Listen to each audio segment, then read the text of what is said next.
利路亚，哈利路亚，哈利路亚。虽然现在人还是比较少，但是我们一同来起立。很高兴在这个周三祷告会，我们又相聚在一起。那跟你旁边人说，很高兴可以跟你一起敬拜，很高兴可以跟你一起敬拜。我们要充满信心，充满火热的心来敬拜我们的神，因为我们对神的信心是永远不会动摇的。阿们吗？阿们。我们一起唱这首歌。主赐给我不动摇的信心，海浪之中你伸出那手拉住我，抽出去我心中所有的怀疑，旷野之中紧紧跟随主活着。再次从头宣告，主赐给我不动摇的信心，海浪之中你伸出大手拉住我，抽出去我心中所有的怀疑，旷野之中紧紧跟随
里面的神，主啊，我们相信你在前面为我们征战，主啊，不论我们上有怎么样软弱的人，我们要不断的为了这些人祷告。谢谢主耶稣，哈利路亚，哈利路亚，我们神的我们的神，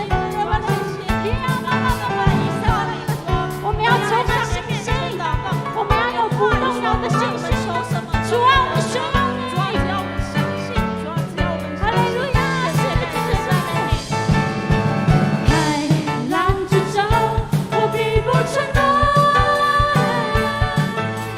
旷野之中，我必不迷路。不退缩，也不害怕，不动摇，也不放弃。紧握神心里应许，不改变。困难之中，我仍然赞美；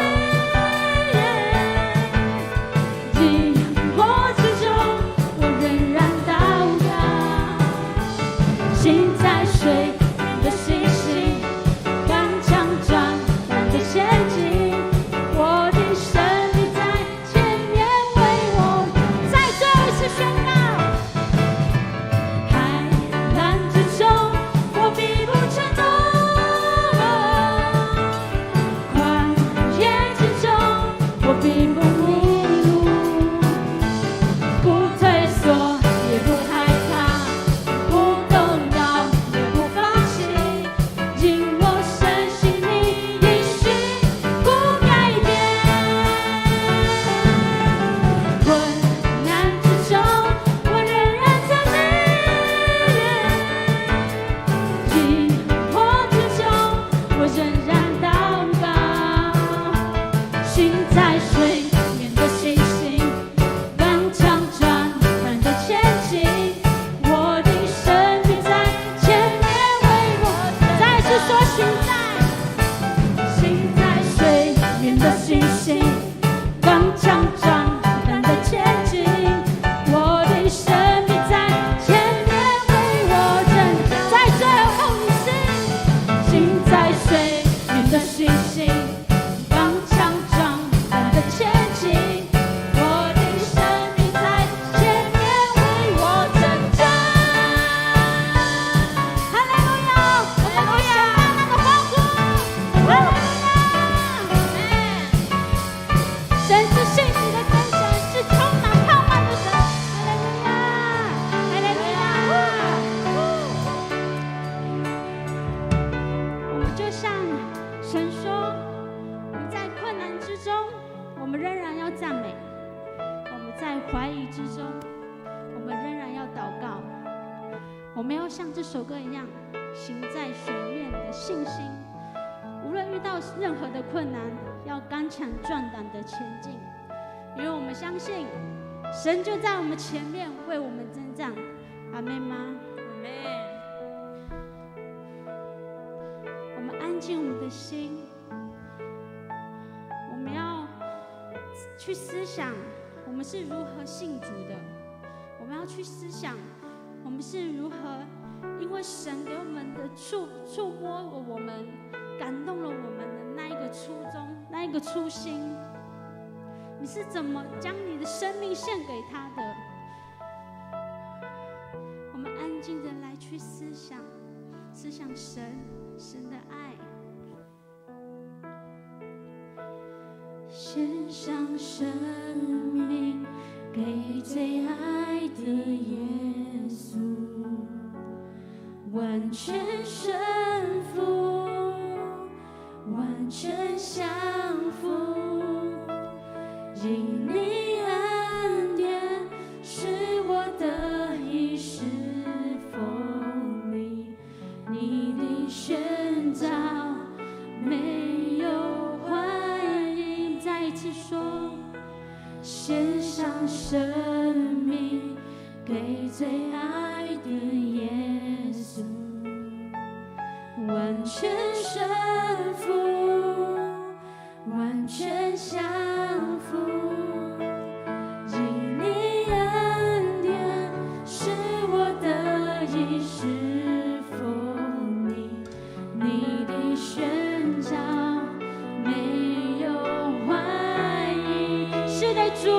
生命献给你，我的生命献给你，背起十架跟随你，愿你的荣耀展现在我生命，我的心不要忘记你如何为我舍命，耶稣我爱你，喜乐地跟随你。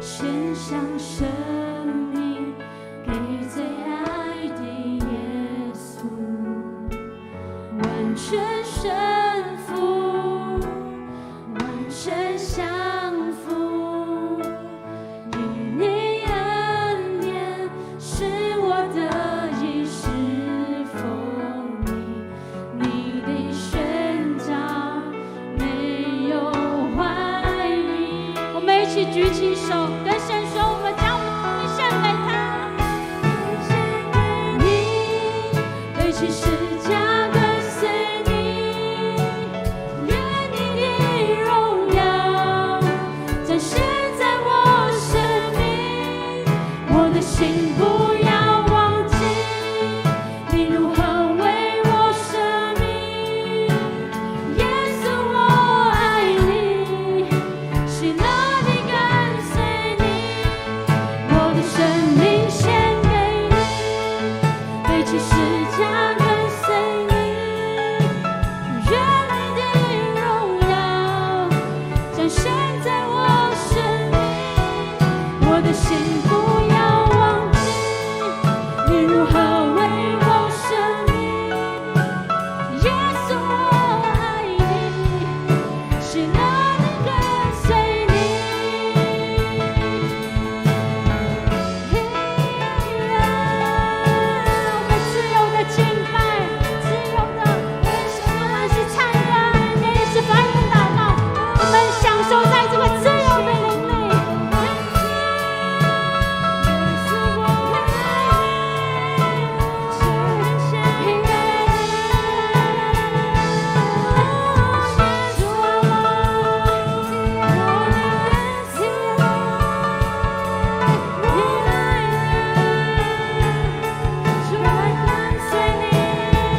耶稣呼召他的门徒的时候，没有对他说你要带什么东西，带什么东西，带什么东西来跟随我。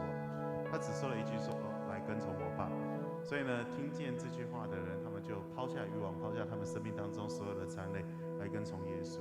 但是那个抛下这个动作，只有外在形式的抛下。后来我们从这个圣经当中知道，耶稣他的门徒并没有抛下他们生命当中的欲望，以至于他们生命当中一直被这些东西给缠累着，以至于他们认不出、看不见耶稣基督的大能。在我们生命当中也是一样，即便跟从主很久、信主很久、很多年，当我们遇到生命当中的风浪，遇到生命当中的困苦、患难的时候，我们就忘记了我们是属天国的孩子，我们就忘记了。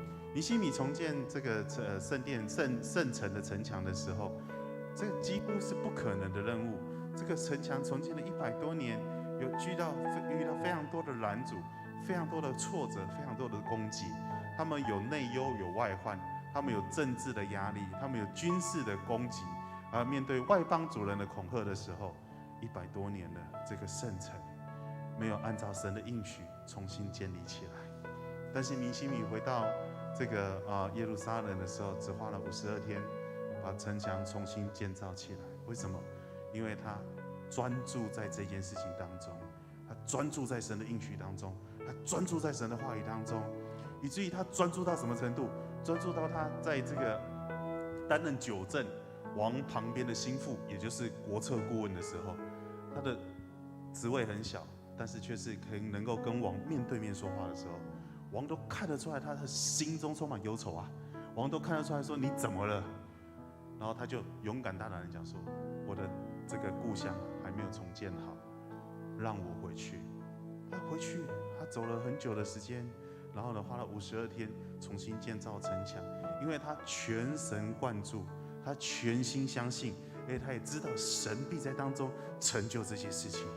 弟兄姐妹们，在我们的生命当中，在我们的属灵生命当中，在我们的真实的生活当中，我知道我们会遇到非常非常多困难、挫折、难过、害怕的时候，但是神兴起环境，让我们经历这些困难、挫折、害怕、跌倒的时候，打败我们，让我们一蹶不振，绝对不是神的心意。属神的儿女，你要记得，背起十字架当然是沉重的，但是这个背起十字架却让你的苦难有意义，让你越来越强壮，让你越来越有力量，让你越来越有力量。米非波扫罗的孙子，这个约拿单的儿子，他没有办法选择自己的生命，他出生在什么样的家庭，所以呢，他也没有办法选择要不要发生战争，他也没有办法选择他要不要掉在地上2只脚瘸了，人家看到他就是瘸子米非波设。但是当他遇到大卫之后，他的生命全然改变。大卫邀请他与他一同坐席，并且把他的祖先的土地，把他这个阿公的土地全部归还给他。现在你所欠缺的，现在你所失去的，现在你所遗落的，现在你所看起来好像是遗憾的，神必补给你，因为你是神的孩子。阿们吗？阿们。神要补给你，神要再次补还给你啊！只要彼此补还给你。从约伯记里面看到，在后面约伯，神再一次大大赐福约伯，神再次大大赐福约伯。所以弟兄姐妹们，米非波设他没有办法选择自己的生命是怎么样子，他连他走路都没有办法正常的走路，他没有办法控制他自己的方向，2只脚都瘸了，他能怎么样？但是当他遇见大卫之后，大卫补足了他生命当中一切的空缺。他自己把这个当大卫着楼的时候，他把自己的驴子牵来说：“我要跟大卫去。”他第一次选择自己的生命应该要做什么，要往哪个方向去。弟兄姐妹们，遇见神之后，过去我们没有办法去控制我们的生命。你出生在什么样的家庭，你拥有什么样的经济状况，你长得什么样子，你没有办法自己选择。但是遇见神之后，神让你重新开始。若有人在基督里，他就是怎么样新造的人。阿们吗？所以我们要再次举手跟神宣告说：主背起十字架之后，我的生命重新有了意义。背起十字架之后，我就要重新开始。背起十字架之后，我的生命重新蒙福。过去所亏欠的，我重新补足，从神那里再一次补足。我们一起同声开口来祷告。哈利路亚，是的，主耶稣。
当他们要重建圣殿，遭遇许多困难的时候，神兴起哈该，神兴起撒迦利亚，神兴起这些马拉基这些先知，对，一次又鼓励他们，一次又一次的鼓励他们，一次又一次的告诉他们，神的话语不落空。他告诉你们说，70年归回就是70年归回。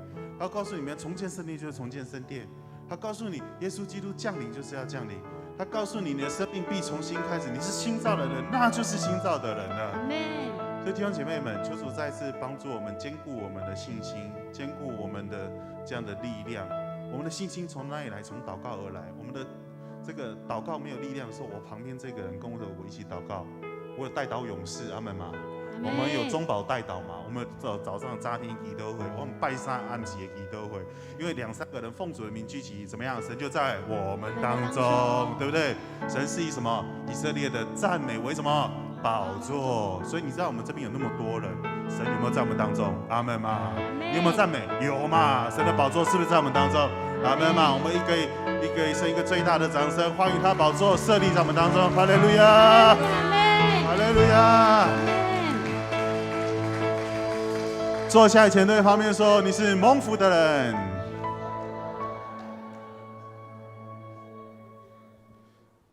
有没有弟兄姐妹要分享见证的？我们有线上转播呢，不能停超过3秒，人家转台。Hello， 线上的弟兄姐妹，大家平安，有看到我吗？嗨嗨，有看到的时候给我打平安，好不好？哦。我可能收看人数会少一点，因为大家都来实体聚会了哈。感谢赞美主。有没有弟兄姐妹要分享见证？哎呦啊，我们掌声欢迎于景姐。我要分享就是这一次我回台东，我礼拜5回去嘛。我之前也有见证过，就是我的叔叔哈，他就是他跟我爸爸分地的时候，他都是要拿好的位置，就是肥沃的，然后老兵耶他都要。那我一直对我的叔叔哈一直很不谅解。不过当我信主以后，因为在我还没信主之前，我是去找他单挑，我就去骂我的叔叔，我说你不配做我的一个长辈。可是我信主以后，我去找他道歉，那我叔叔也就一起祷告。那我叔叔现在就已经躺在那里，可是他思路还很清晰。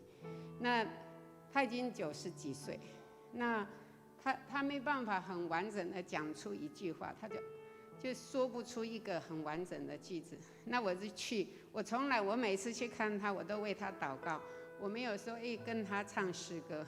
结果我这一次去我就一个感动，就是很想，我就说那个叔叔，我为你祷告。可是我突然间要祷告的时候，就想要唱歌，我就唱那个这是耶和华所定的日子。那因为这一次回去也是一个很临时的状况，所以就为他那个来祷告。祷告以后呢，我就一直很想要唱歌，就唱了3首诗歌，就一直连着。那我唱得很大声，结果我在唱的时候，你知道我里面好像一个壳，那个好像梗皮的那个疤掉的，就是我突然间从我的里面掉下来。我突然间觉得说，有什么好去计较呢？因为在那白天的时候，我们兄弟姐妹还在讨论那块地啊，谁是谁这样子，然后叔叔又要怎样。结果就突然觉得，对啊，我叔叔现在这样子，他争取了，就是他拿到这些，他是能做什么呢？然后在世的日子，真的就是要让我就是觉得真的是要彼此相爱，不要去计较。那也听过 TV 那个一个什么宗的牧师，他就也在讲说，我们的那个苦毒都是从那个比较出来。然后我突然间就唱歌唱到我里面好喜乐哦，然后就觉得说这么多年了，然后50几年，我现在才跟我叔叔就真正的是很释放，所以就跟他一起在那里，我也不管家里有多少人，因为就我跟他2个在房间，我们就一起，我就跟我祷告我的，那我叔叔就只能就这样子。可是我看到他是也很喜乐，所以感谢神，就感觉到圣灵那个时候就充满在当中。所以我觉得，如果里面有苦毒埋怨，也许我们人是没有办法去释放。可是透过一个敬拜赞美，神就不知不觉就让我释放了。所以感谢主，荣耀归给神。饶恕是最大的神迹嘛，因为耶稣基督道成肉身到我们当中，就是为了带下神与人和好的这样的记号。十字架的记号就是神赦免人的记号嘛，不是吗？就人与神和好。所以因此我们背的十字架就是要学习，我们要开始与人和好。饶恕能够把我们生命当中苦毒怨恨的根拔出来，能够这个医治人全部的这个全体的疾病，因为神的道能够医治人身体的疾病。所以我们癌症的时候，有时候化疗哈，那这种化疗之后，但基督徒有一个非常重要的化疗，就是用神的话去治疗我们的生命当中各式各样的这样子的苦毒怨恨埋怨，各式各样的不足。而且神的话对哪一种疾病最好，叫做祖先所留下来的遗传的疾病，这家族的这样的咒诅，他能够用神的话能够去带来医治，带来释放，用神的话才有办法。所以这个饶恕是一个非常棒的一个这样子的恩膏，非常棒的一个恩典，用神的话来医治、来治疗我们的生命。OK， 还有没有弟兄姐妹要分享这个见证的？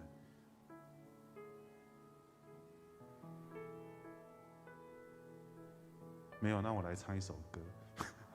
没有啦，看有哦，我在想打哦，我。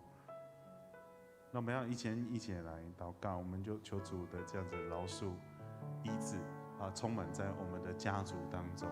有些我们时候在家庭的关系、夫妻的关系、亲子的关系，或者是这个跟我们的父母的关系，坦白讲是真的是需要饶恕，是需要和好。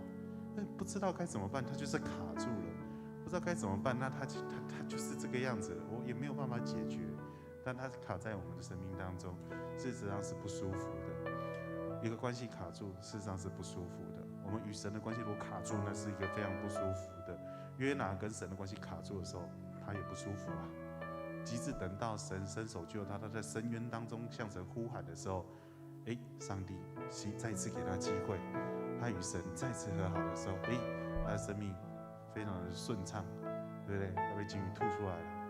他就去执行神的旨意，虽然没有完全，但是他与神的关系重新得到和好。好不好？我们这时候真的一起来做一个祷告，求主来帮助我们，让我们都能够活出一个和好饶恕，跟我们的家人、跟我们家族、跟我们的亲子，都能够有一个彼此饶恕和好的关系。我们一同伸开口来祷告。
施恩宝座前，这里是奉你的名所设立的教会，在这里必有神迹奇事彰显在当中，在这里必有神的话语充满在弟兄姐妹生命当中，在这里必有你的神迹，必有你的恩膏充满在每个愿意来寻求你的弟兄姐妹当中。谢谢你，你再次帮助我们，让我们能够领受这最大的神迹跟恩典，赦免我们与神和好，与人和好。我们处理我们生命当中那卡住的关系，我们处理我们生命当中那卡住的亲族的关系、父子关系，夫妻关系、亲子关系，我们完全交托仰望在你手中。我知道我们当中有些弟兄姐妹为他们自己的婚姻流了许多的泪。我知道我们在我们生命当中有很多的弟兄姐妹为他们亲子关系，为他们的这样子的父子亲子的关系流了许多的泪。我们把他们完全交托仰望在你手中。主在人不能，在你却是凡事都能。你已经在打开这生命当中的结，医治的大能就要充满在所有愿意来到你的弟兄姐妹生命当中。所以我们开始呼求你。有一些家人，他们就是没有办法走进教会；有一些家人就是没有办法认识耶稣。求你把他的实心变成肉心，再次给他机会进入到神的家庭当中。祷告，奉耶稣基督的名，阿们。感谢主，让我们再次领受神的话语跟恩典。我们一起来读神的话。我想我们今天能够多花一点时间来祷告。我们一起来读希伯来书4章12节。OK， 我们来读这个哈，预备来。上帝的道是活泼的，是有功效的，比一切两刃的剑更快，甚至魂与灵、骨节与骨髓都能刺入剖开，连心中的思念和主意都能辨明。OK， 我们来看一下另外一个这个版本，叫现代中译本。我觉得现代中译本它写得非常的好哈，它能够更帮助我们能够更了解神的话语。我们一起来读一下，预备来。上帝的话活泼有效，比双刃的剑还锋利，连灵和魂、关节和骨髓都能刺透。它能判断人心中的欲望和意念。所以神的话是活着的。什么活着是什么意思？约翰福音1章，这个太初有道，道与什么神同在。这个道是谁？耶稣基督嘛。Logos 耶稣基督。当耶稣基督还活着的时候，他的话语就是不断的在充满，不断的运行，不断的运行在每一个有耳可听的人的生命当中。所以这个话也是活的。什么时候话死掉了？这个话不再被传讲了，这个东西不再被提起了，这个话语就死掉了。但是耶稣基督仍然还活着的时候，这个话不断的充满在我们的生命当中，这个话就不断的在这样子就传扬。因为耶稣基督还会活着，透过圣灵的大能帮助我们能够去打开圣经。你神兴起环境就是要帮助你，让你能够透过神的话语能够去更多的重新得力。但是我们常常有一个问题是，我们只认识神的话一句两句，一句两句，你知道吗？你一句两句的话语，你能够面对生命当中各式各样的困苦、愁烦，以及生命当中的风浪吗？很困难嘛。我举个例来讲，你去美国的话，你能够借2句话、2句英文，然后你就可以在美国生活20年、30年吗？你永远都只有讲 How are you? I'm fine, thank you 你怎么在美国生活？对不对？所以同样的，神的话要在我们的生命当中充满在我们的生命当中，你才能够面对你生命当中各式各样的困难以及难关。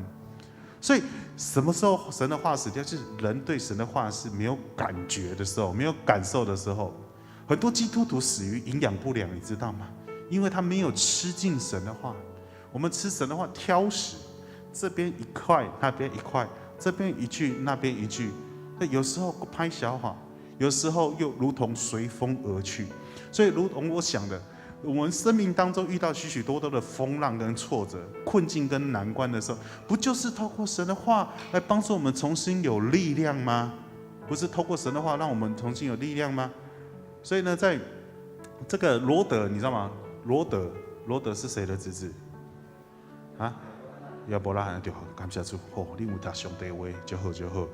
线上的观众有啊，你有写亚伯拉罕无？吼，会记哦，罗德吼，不是哪个姓罗的哈，罗德哈，罗德的老婆她会变成石柱，你知道吗？她变成石柱，因为她回头看，不是因为来自神的咒诅，她变成石柱，并不是因为神的咒诅，而是因为她没有听进神的话。索多玛跟俄摩拉会灭亡，就是因为没有听进神的话。神的话有没有在当中？有吗？差派天使在他们当中吗？不是吗？一次又一次再给他们机会，但是他们没有听进神的话，把神的话当成耳边风。罗德的妻子把神的话当成耳边风，他边跑，他边期待，边怀念。哎呦，我以前吼，伫迄索多玛城迄个菜市仔吼，迄个卖菜的，卖衫的，卖珠宝的，我一世人上欢喜的这个日子，就是迄索多玛跟俄摩拉两个城离得很近，他们同样有同样的罪恶，所以在那个地方聚集许许多多的罪恶当中。所以很多犯罪在大城市当中，为什么人多好办事？人多好隐身在这个罪恶当中嘛，对不对？所以呢，后来呢，他回头一看的时候，哇，他变成死猪。死猪什么？顶扣扣啊，没性命，对不？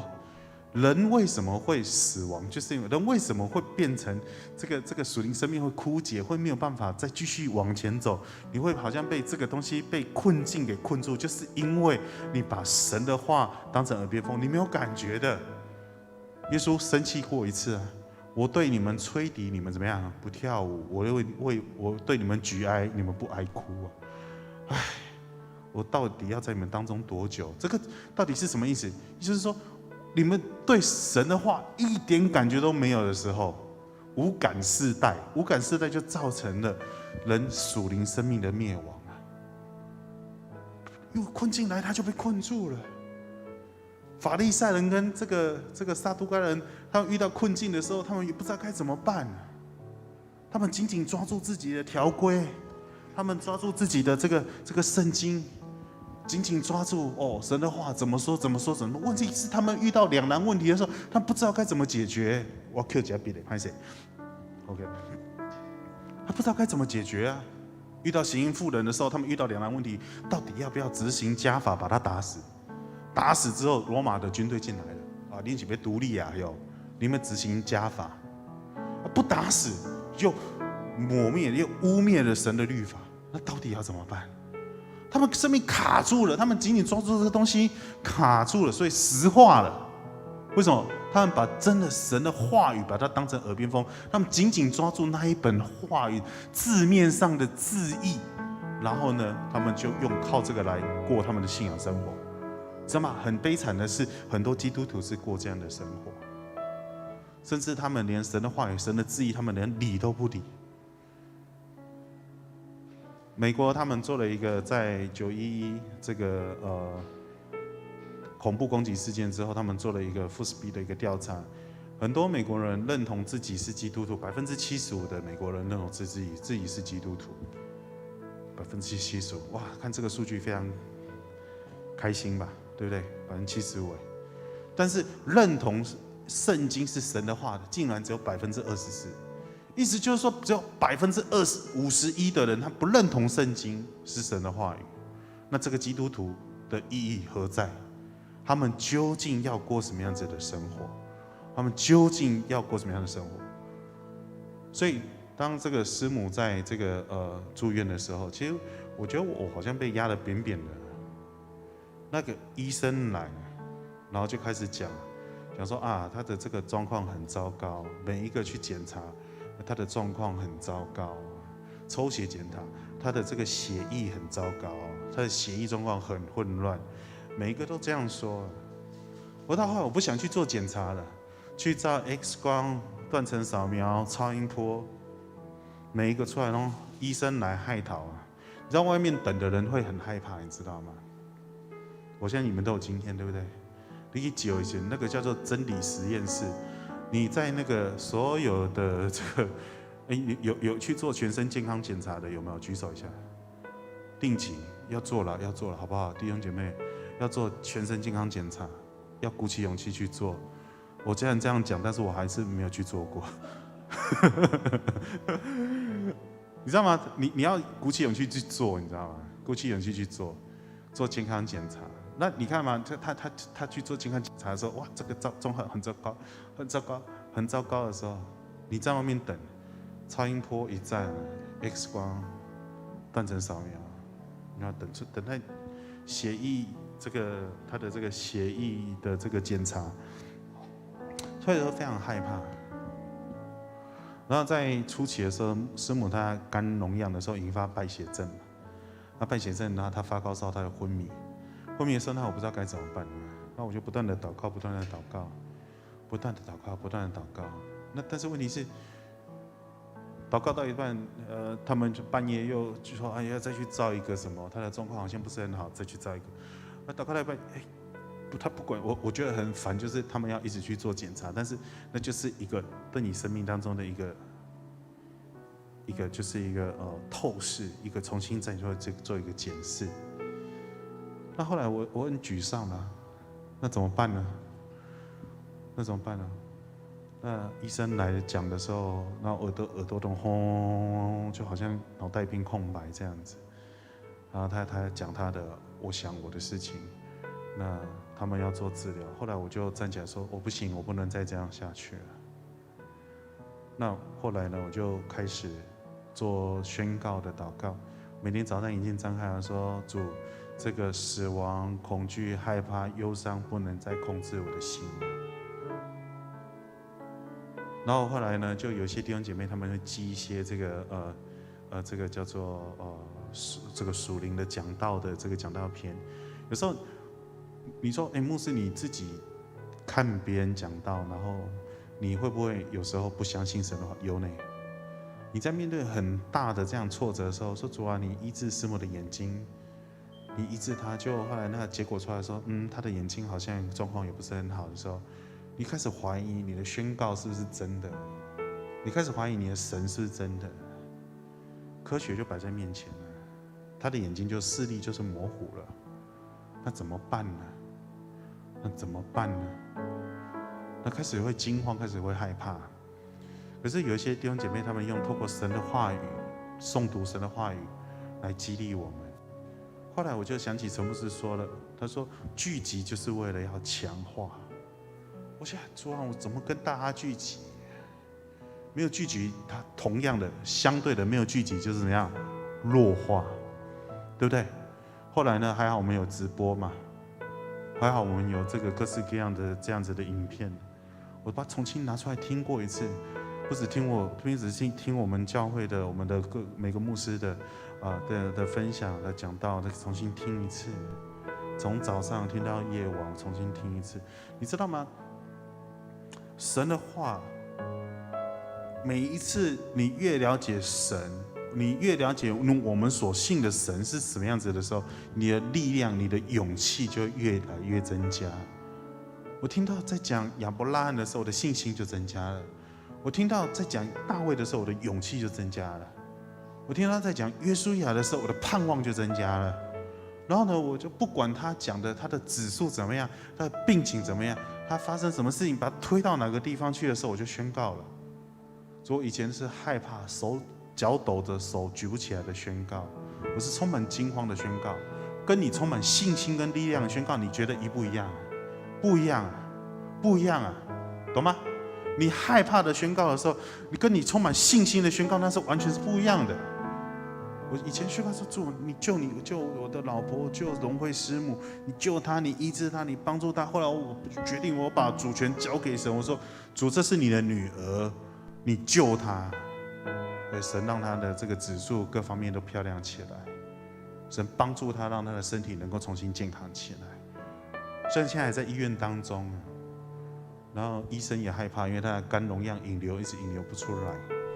那6×6，那一直没有办法引流出来。那照道理来讲，是要有这个500cc 西瓜汁那么大杯，它一直引流不出来。我不夸张，那个我看别人的肝容量的引流，真的好大一罐啊，很大一罐，它有一个大罐子在那边，很大一罐。我真的有时候气到很想去外面买一个西瓜汁，把它倒进去，就说好了，这样就好了。但是没有关系啊。我们的神超越一切，我已经这样宣告了嘛。我不是迷信，但是你必须要勇敢的去接受你所宣告的内容。我说主啊，既然遗留不出来，就拔掉吧，就让它拔掉吧。医生也害怕，他也不知道该怎么办。说那我们每次拔1公分，你知道拔那1公分很痛啊，每次再拔1公分很痛啊，那是肉，你知道吗？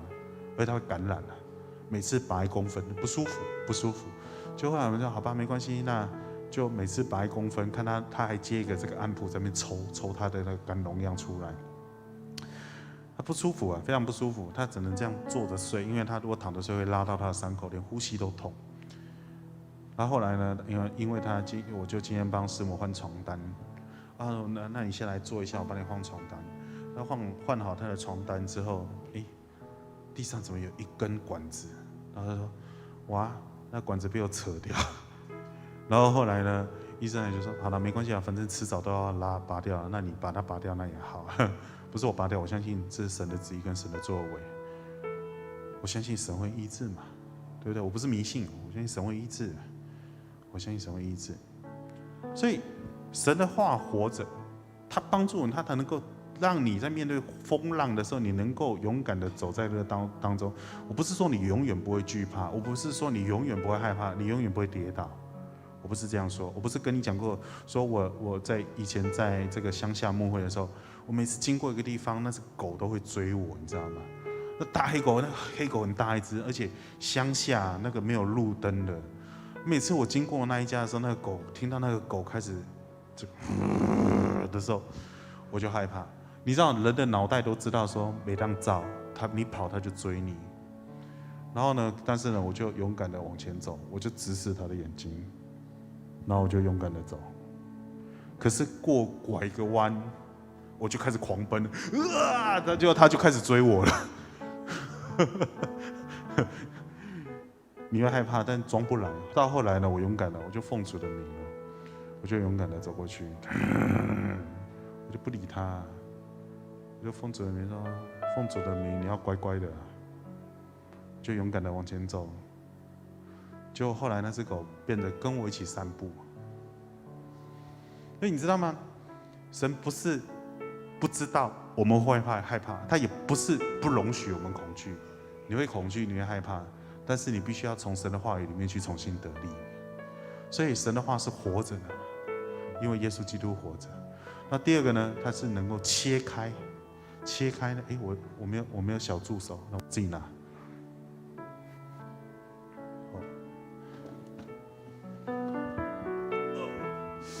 这有点重，这里面是蜜枣，柚子，蜜枣啦。没有，是空箱子。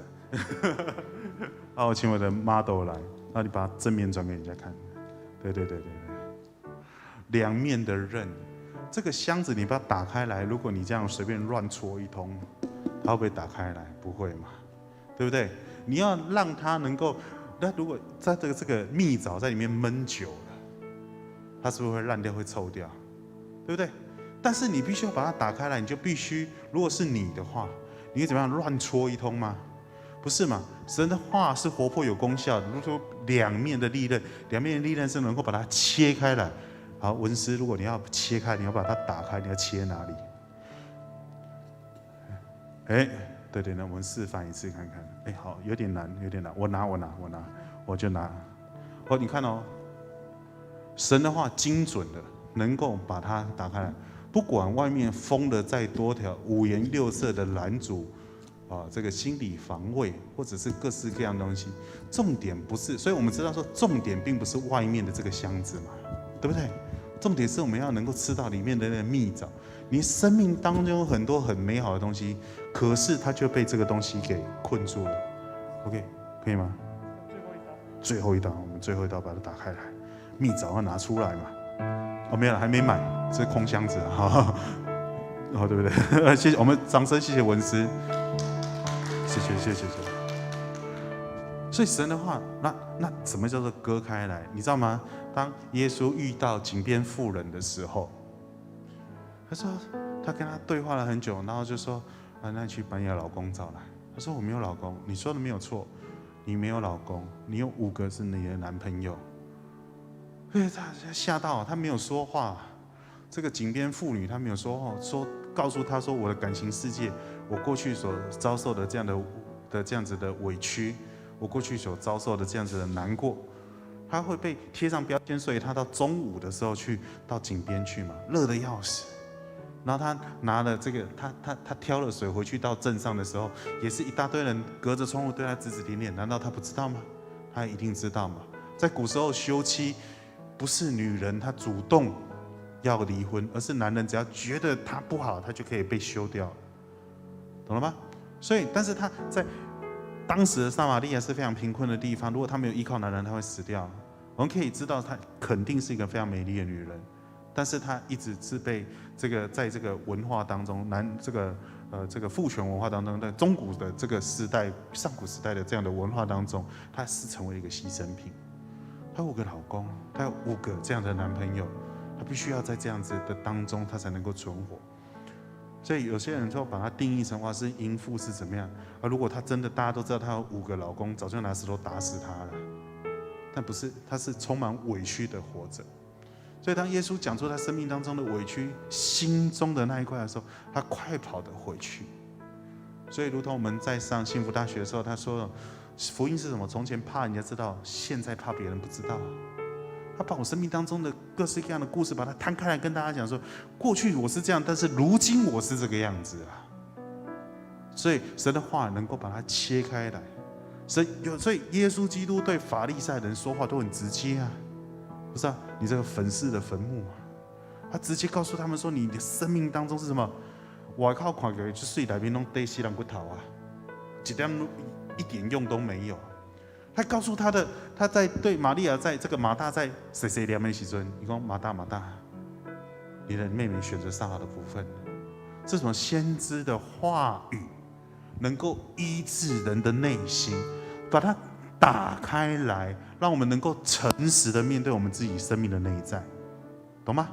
能够诚实的面对自己，所以这个叫做神的话语，叫做医全身的良药，是什么意思？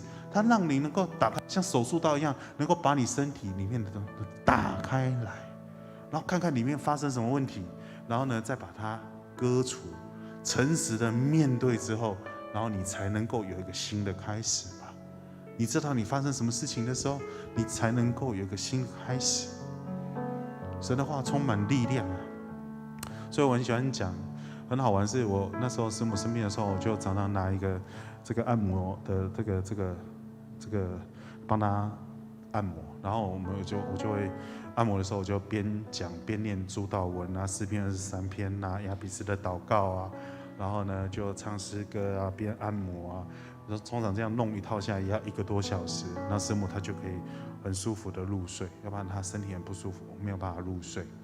那隔壁床的这个阿嬷听见了，她就说：“哦，恁迄上帝的话语就好呢，恁基督教迄就好呢。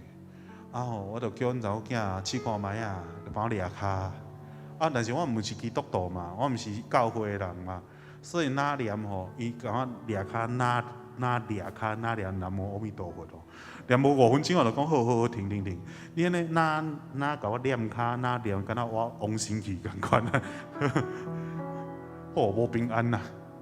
所以你知道我们神的话语是如此的美好，如此的充满力量，如此的让人能够重新得力。所以呢，他能够神的话语能够把人的生命当中的那一切的自我的心理防卫、各式各样美丽的外衣，把它切开来。看看你里面到底有什么，你才能够真实面对自己的生命。最后一个就是分别，要把它分开来。分开来是什么？耶稣基督说：“你们所有弟兄姐妹啊，基督徒们啊，你们生命当中的义要胜过文士跟法利赛人的义。文士跟法利赛人，我们都认识他。文士是抄写圣经的，法利赛人是当时的这个诠释圣经的权威啊。”但他们抓住的是什么？他们抓住的就是圣经里面当中的字义。来明写什么就写啥，不可杀人就是不可杀人。但是耶稣基督说什么呢？耶稣基督说了，说连对弟兄动怒都是不可以。犯奸淫，那就实际有抓到，那个就是犯奸淫。但耶稣说，连心里面想都不行。他告诉我们说，我们要胜过法利赛人的义，就是与他能够分别开来，能够分开来。所以神的话大有功效。所以因此，大卫他说，神的话是我脚前的灯，路上的光，引导我前面的道路。因此，在这一段时间当中，我彻底真实的去经历到神，不是我过去没有经历到神。我过去的生命，我从小到大，我生命就是浑浑噩噩的。我做什么都没有成功，我这个也不行，那一个也不行，我没有认真的过我的生活。我没有认真的过我的生活。即使我去读台南神学院道硕的时候，被老师当面指责说：“你到底是篮球系还是神学系？你是主修篮球的吗？你一天到晚在打篮球，你一天到晚在运动，你很少认真读神的话语。”那时候我还嘻嘻哈哈的，我就拿了奖学金，怎么样呢？但那不是神的心意，知道吗？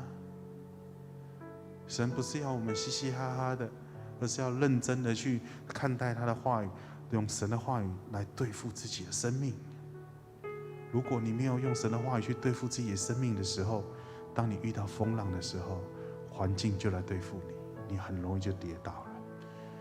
因为以色列人没有用神的话语放在他们的生命当中，所以他们在旷野，即便他们看见云柱火柱，即便他们吃了玛纳跟安顿低菲，他们仍然认不出那是神的作为来，以至于当摩西在山上领受神10诫的板子的时候，他们在山下错造金牛犊。弟兄姐妹们，神的话是活泼有功效，因为他活着，耶稣基督活着，他能够帮助我们胜过我们生命当中的风浪跟挫折。所以我常常问我自己一句说，在师母生病的这段期间，我常常问我自己一句话说，我在教导弟兄姐妹要转过去对风浪说我的神有多大，那我为什么被风浪给淹没了呢？我在教导弟兄姐妹说要有信心，要有盼望，讲的好像是真的一样，但是为什么我自己不相信？我在教导弟兄姐妹讲了那么多道，我当牧师10几年，为什么我遇到挫折难过的时候，我仍然流泪，仍然害怕，仍然惊慌？后来我转向神了，我告诉神说，主，我要从此之后抬头挺胸，不管在哪个地方，我抬头挺胸，我是神的孩子，我就是你的孩子，唯有你们是君尊的祭司，是圣洁的国度，是什么？上帝的子民，阿们吗？所以神的话在我们里面要再次提醒我们，让我们重新得力，让我们重新有力量。我们生命当中会遇到各式各样困难又复杂的问题，但是神的话语常常对应我们，让我们能够重新得力，重新站立起来。我开始重新用力的去思考神的话语在我生命当中，那产生那奇妙的效果，我开始再次经历圣灵的同在，不是只有在教会、在祷告会的当中。在我最惊慌的时候，在外面，在断层扫描的外面等候师母的时候，在师母开刀的时候，在她昏迷的时候，在她插管的时候，在她重新清醒的时候，在她指数降低的时候，在她重新恢复食欲的时候，在她重新开口说赞美神的时候，在她重新开始祷告赞美神的时候，我知道一步一步，神让我们都能够越来越强壮。神兴起环境不是要打倒你，而是让你更加的强壮。阿们吗？阿们。求主帮助我们再次经历神奇妙的恩典跟大能。我们一起来祷告。主再次帮助你的弟兄姐妹，神的话是活泼有功效的。你再次帮助我们重新恢复力量。我们再次来到你的施恩宝座前，向你伸手祈求，主你的话进入到我们当中。耶稣基督，你再次来到我们的心中，成为我们生命当中的救主。你再次帮助我们，透过你的话语，能够战胜生命当中各式各样的风浪。透过你话语，再次能够打败我们各式各样的挫折、难过、失望、伤心、死亡的这样子的痛苦。你再次帮助你的弟兄姐妹站立在你的施恩宝座前，他们勇敢的说：“我就是天国的孩子，无论面对什么样的环境，我都能够抬头挺胸。”谢谢主，你再次帮助你的孩子重新站立在你施恩宝座前。祷告奉耶稣基督的名，阿们。我们一起站立，用这首诗歌成为我们帮助跟力量。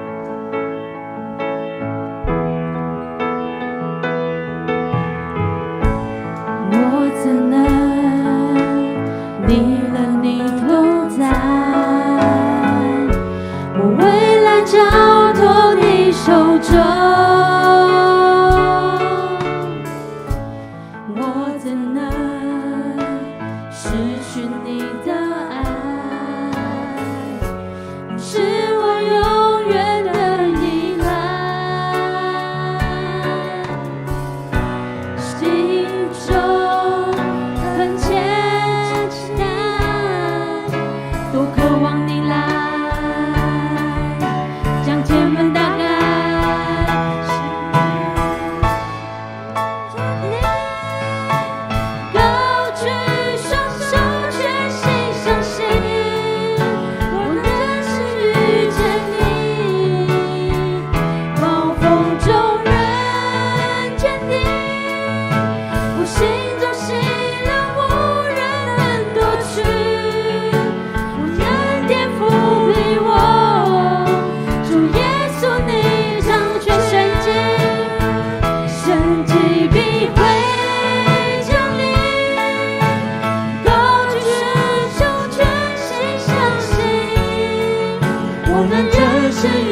最深的祷告说，主你的话语真的充满在我的小组当中，充满在我们的教会当中。我们每一次都用神的话语成我们的祷告的力量，我宣告神的话语，神的应许要成就在我的小组，成就在我的牧区，成就在我的家庭当中。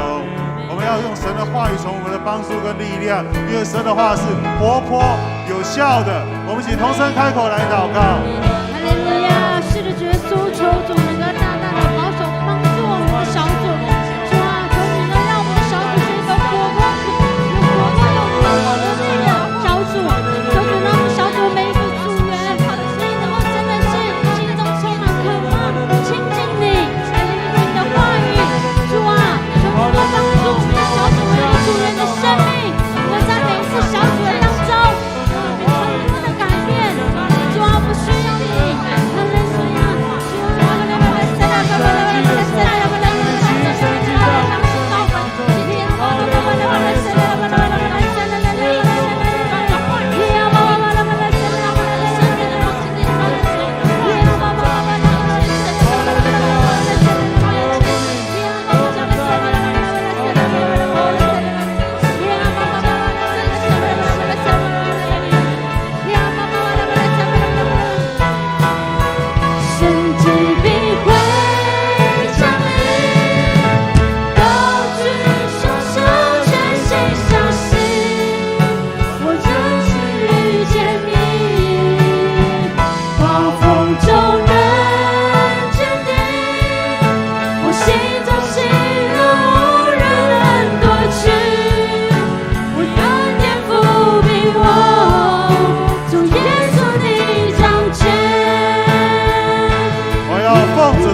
教会，右昌教会充满神迹的恩膏运行在这里，在这里充满医治的大能，充满丰盛的大能。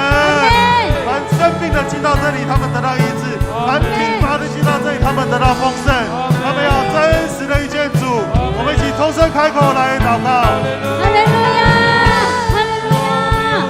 是主耶稣，让我们需要你，求主给我们更多的智慧，更多的力量，更多的恩典能够降临，求圣灵与我们每一个人同在，能让我们不管是教会的每一个人，不要让天成疫情的攻击，也要变成疫情，主要让这个病毒，因为你能够战胜这个病毒，我让我们每一个齐聚在实体的聚会，每一个人都能够来教会，主啊，我是渴望你，哈利路亚，是的，耶稣，感谢你，哈利路亚，你让我们的心，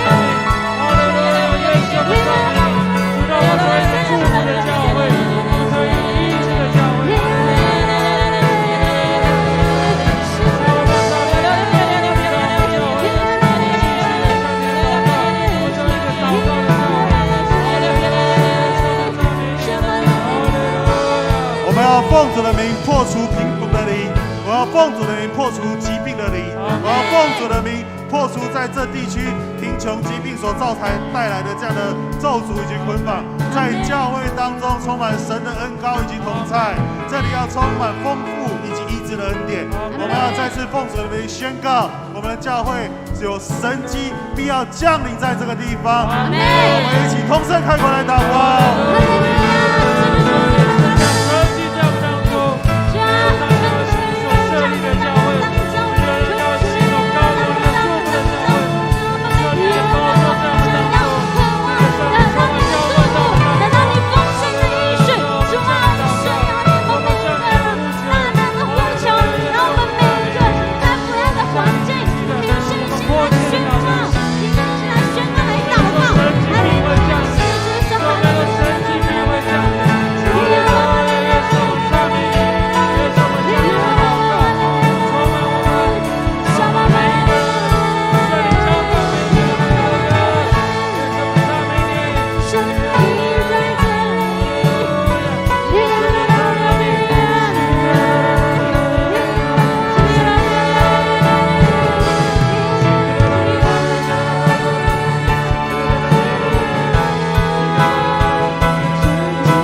我能暂时遇见你，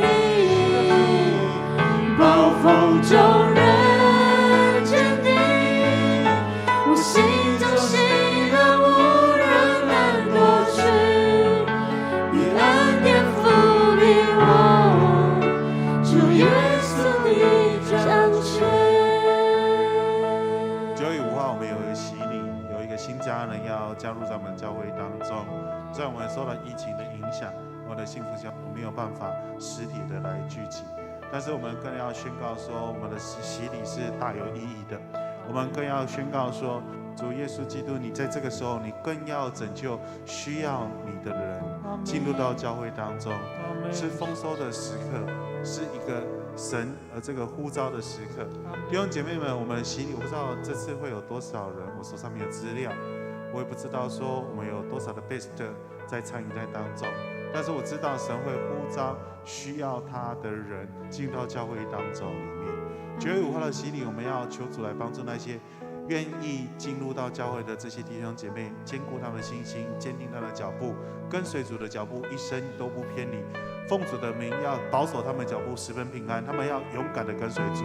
我们要一起要来祝福这些 best 愿意来到神面前的 best。这个礼拜我们有圣礼典，我们要一起来领受神与主一同坐席。我们也要求主来再次提醒我们，透过他的饼跟杯，我们的生命有一个新的开始、新的创造跟新的生命。我们要把这洗礼圣礼典交托仰望在神手中，因为我们所做的蒙主悦纳。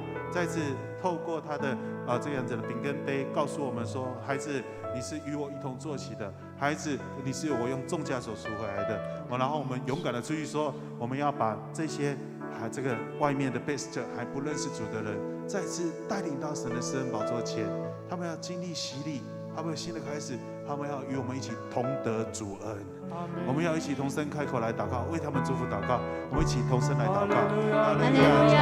主，你是耶稣，主啊，我们要为着我们这一次要做洗礼的每一个人，帮助我们能够有让更多的人能够每一个人能够有你圣灵的出光，能够在我们的生命当中，让我们生命能够得以改变，能够印证是神的领导，让他们生命能够改变，是帮助帮助他们，让他们能够在你的爱里面，能够成为爱造的人，主啊，主啊，能够享受只要是他们的恩典，祝福，主啊，让主荣耀能够彰显在我们每一个人生命当中，像他们需要你，主啊，每个人都需要你，哈利路亚，是你主人我们的造神，也是你的神，我们要翻转神，我们要神的面孔，耶和华我们的手的神，我们要神的道，神啊，我们的光，神是我们的神，耶和华我们的神，让今天的困难，今天的挑战，我们的神的造人，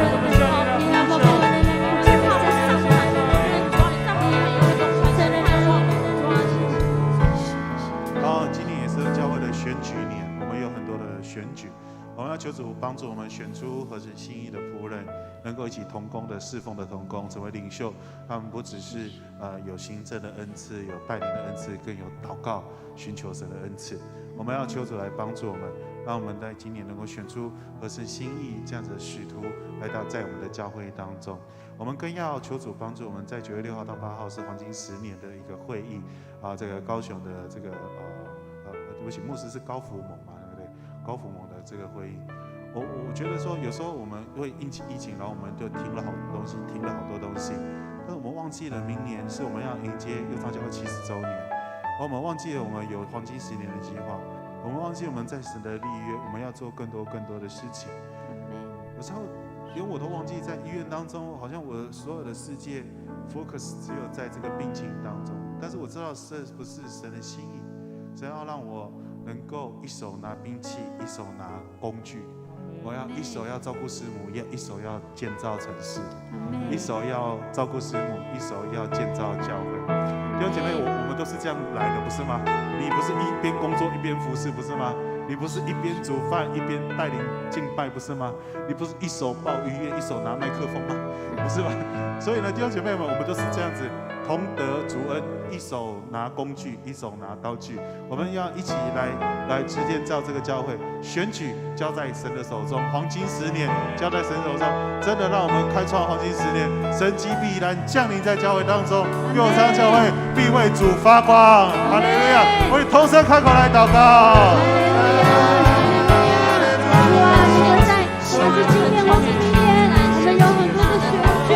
求主能够让这些选主能够真的是合神心意的，求能够我们看见我们选出来的都是你合乎你心意的人，求主能够帮助，能够让这些选出来的都能够真的是让每一个百姓、每一个人类都能够得到更大的帮助，能够更多很有趣的事情，能够可以做善事，更可恶的是那些人都能够真的是去认识你，去经历神的同在。哈利路亚！释放的是耶稣，感谢你，你要是你能够确实让我们的死要使用那种是的主，完全接受的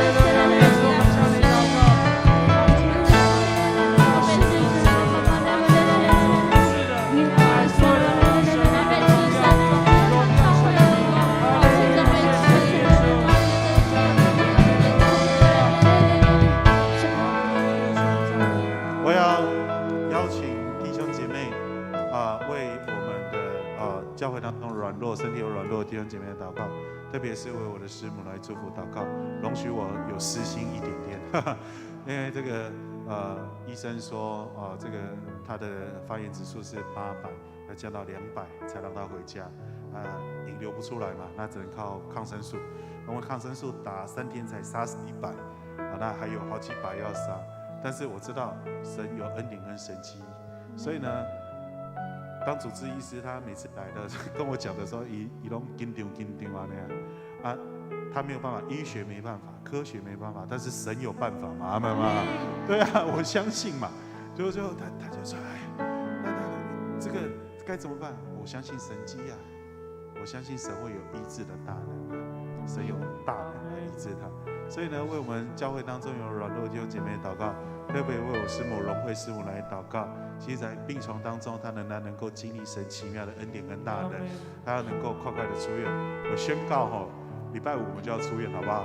你说，牧师为什么不是明天？因为我家还没打扫好嘛，他要出来，所以我要打扫一下，所以我们要宣告他礼拜5可以出院，好不好？我们一起举起手来，同声为我们有软弱的弟兄姐妹祷告，一起来祷告。哈利路亚，哈利路亚，主啊，你是新神迹的神，你是有医治大能，能够医治软弱的人，能够在病床上的人，能够为着我们的师父，能够求主能够保守他，保护他，即便是在这个困难当中，我相信耶稣，我们靠着我们的信心，凭信心宣告，神的神迹要降临在师父的身上，也要降临在所有有软弱、在病痛的受难中的人当中，求主能够保守，求主啊，我们需要你，在我们的人生当中，要有你与我们同在，让每一个人都能够得着有平安的灵，平安的降临，我全部保守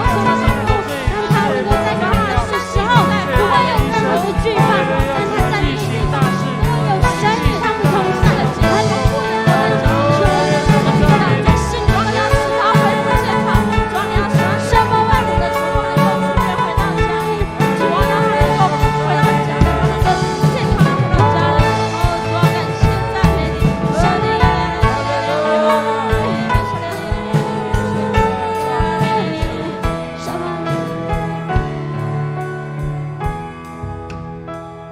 我们更要为我们教会当中有很多的这个侍奉同工名家的妈妈也姐姐们，让我们看到这些上面弟兄姐妹每一个都不止在这边祷告，我们回去把他名字刻在我们的心中，然后放在周报当中，我们真的时时刻刻能够为他们来祷告，求主的医治的恩典临到这些弟兄姐妹，就特别与他们同在，求主恩膏医治大能就要降临在当中。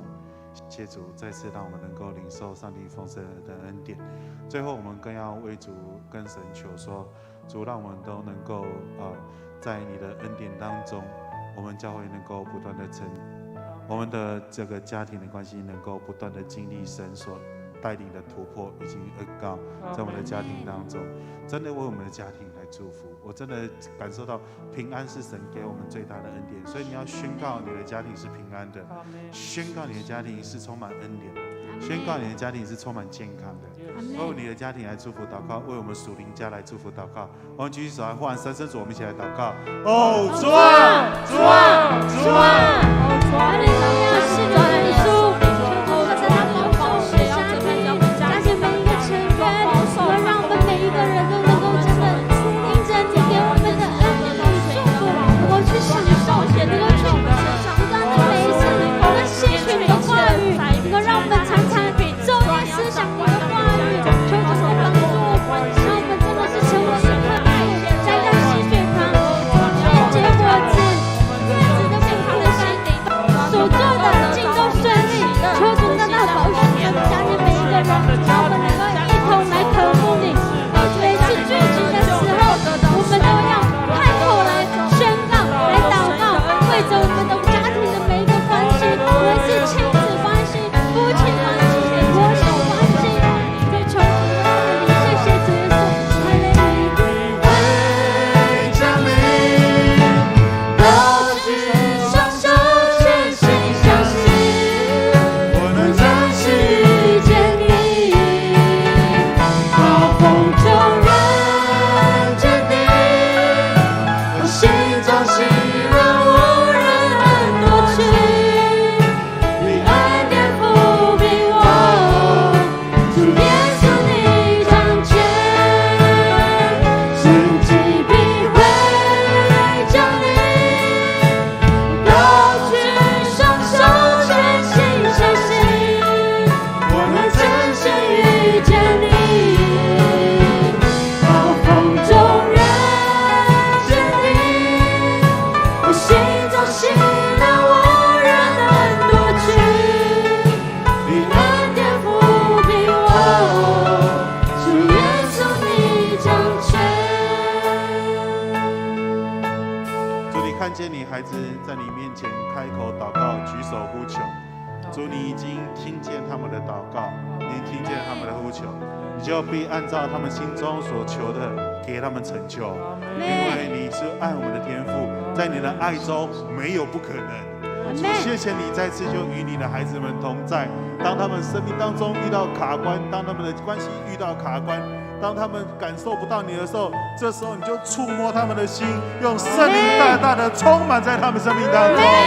当他们觉得不可能的时候，他们家庭的关系、他们的工作、他们经济觉得不可能的时候，主你再次让他们看到神迹降临在当中，介入在他们的困境当中，丰盛、医治、平安充满在你孩子的生命当中。谢谢主，所以我们要这样祷告说：我们在天上的父，愿人都尊你的名为圣，愿你的国降临，愿你的旨意行在地上，如同行在天上。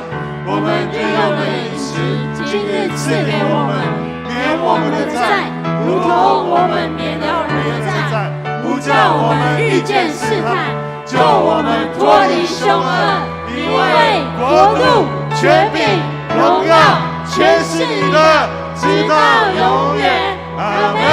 哈利路亚，哈利路亚。对前后左说，你是蒙福的人，你是蒙福的人。